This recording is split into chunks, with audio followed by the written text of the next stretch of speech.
ফটিকরায়ে সাম্প্রদায়িক হিংসার ক্ষতিগ্রস্তদের সঙ্গে দেখা করে পরিকল্পিত হামলা ও প্রশাসনিক ব্যর্থতার কড়া নিন্দা করলেন বিরোধী দলনেতা জিতেন্দ্র চৌধুরী।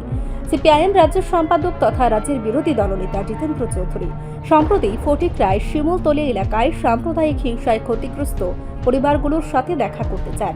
সেখানে পৌঁছে তিনি এক আবেগঘন ও কড়া বক্তব্য রাখেন, যেখানে তিনি এই ন্যাক্কারজনক ঘটনার তীব্র নিন্দা জানান। তিনি স্পষ্ট ভাষায় অভিযোগ করেন যে এই হামলা কোনো আকস্মিক ঘটনা নয়, বরং এটি একটি সুপরিকল্পিত সাম্প্রদায়িক আক্রমণ ছিল, যা পুলিশের উপস্থিতিতে এই দিনের আলো সংঘটিত হয়েছে। ক্ষতিগ্রস্ত পরিবারগুলোর অবস্থা দেখে তিনি ক্ষোভ প্রকাশ করে বলেন যে লক্ষ লক্ষ টাকার সম্পত্তি ধ্বংস হওয়া এবং বহু মানুষ ঘর ছাড়া থাকা সত্ত্বেও প্রশাসনের পক্ষ থেকে কোনো কার্যকর পদক্ষেপ নেওয়া হয়নি। প্রশাসনিক আধিকারিকদের সাথে কথা বলে তিনি জানতে পেরেছেন যে ক্ষতিগ্রস্তদের পুনর্বাসন বা সাহায্যের জন্য সরকারের কাছে কোনো সুনির্দিষ্ট পরিকল্পনা নেই, যা অত্যন্ত দুর্ভাগ্যজনক। জিতেন্দ্র চৌধুরী সরাসরি অভিযোগ তোলেন যে স্থানীয় প্রভাবশালী রাজনৈতিক নেতাদের মদতেই এই হিংসার বাতাবরণ তৈরি করা হয়েছে এবং সাধারণ যুবকদের বিপদে চালিত করা হচ্ছে। তিনি উপস্থিত সংবাদ মাধ্যমের প্রতিনিধিদের কাছে অনুরোধ জানান যেন গত 10 তারিখ থেকে এলাকায় ঘটে চলা প্রকৃত ঘটনা এবং প্রশাসনের ব্যর্থতার কথা সাহসের সাথে জনগণের সামনে তুলে ধরা হয়।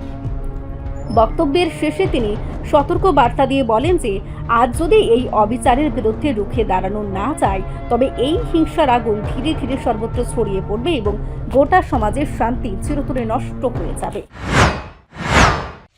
সারা দেশের সাথে আমাদের রাজ্যেও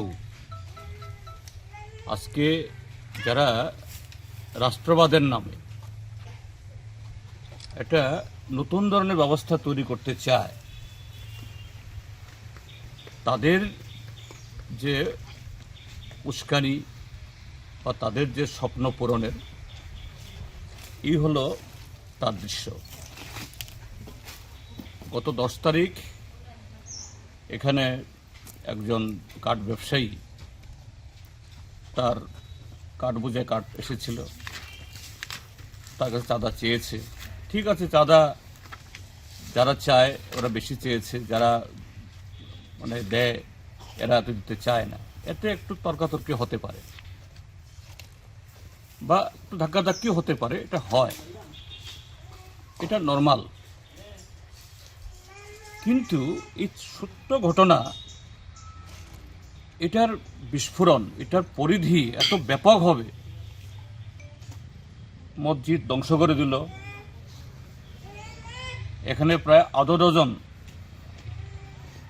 truck, auto, power tiller, lakh lakh টাকার সম্পত্তি সম্পূর্ণ জ্বালিয়ে দেওয়া হলো, বাড়িঘর জ্বলল। এখান থেকে ফায়ার স্টেশন ফটিকরাই বাজার বা কুমারঘাট বাজার কতটুকু? খুব বেশি হলে 10 মিনিট লাগে। এখন কি গ্রামে কি শহরে সবার হাতে মোবাইল ফোন। এই ঘটনা হওয়ার সাথে সাথে নিশ্চয়ই থানাতে যেমন ফোন গেছে, ফায়ার সার্ভিসেও ফোন গেছে এবং ফায়ার সার্ভিসও যথাসময়ে রওনা দিয়েছিল, কিন্তু এখানে আসতে পারলো না।